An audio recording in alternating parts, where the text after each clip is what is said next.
ভ্রমণ কিন্তু সবাই করতে পারে না। ভ্রমণ করার জন্য বিশাল একটা দিল লাগে, হৃদয় লাগে। এবং অনেক মানুষ আছে, পকেটে টাকা আছে, পয়সা আছে, অনেকের টাকা পয়সার সাথে সময়ও আছে, কিন্তু হৃদয় নাই, মানে ঘোরার মতো মন মানসিকতা নাই। তাহলে তার দ্বারা কি ভ্রমণ করা সম্ভব হবে? তার দ্বারা ঘোরাফেরা সম্ভব হবে? আল্লাহর সৃষ্টি সবাই দেখতে পারে না। দেখার জন্য আল্লাহর কাছে চাইতে হয় যে আল্লাহ আমার তোমার সৃষ্টিগুলো একটু আমাকে দেখায়ও। তাহলেই হয়তো আল্লাহ আপনার কবুল করলে আপনি ঘুরতে পারবেন। কারণ মানুষ চার দেয়ালে থাকতে থাকতে একটা বন্দি জীবন যাপন করতে করতে জীবন শেষ। একটু কি বের হওয়া যায় না? সপ্তাহে একদিন, মাসে একদিন। অনেক এমন মানুষ আছে যে মাসে 6 মাসে একবার বের হয় না।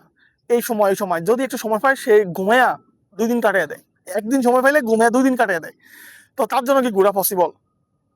সামান্য একটা দেশ, 56,000 বর্গ মাইলের একটা দেশ, এই সামান্য কয়দিন আমরা বেঁচে থাকবো?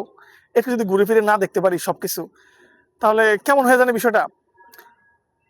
যাই হোক, আপনাদের যেরকমই লাগুক না কেন, আমার কাছে ঘুরতে ভালো লাগে, এই প্রকৃতি দেখতে ভালো লাগে, আল্লাহর নিপুণ সৃষ্টি দেখতে ভালো লাগে, তাই একটু ঘুরে বেড়াই।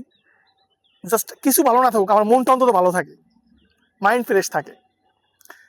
ঠিক আছে, সবাইকে ধন্যবাদ।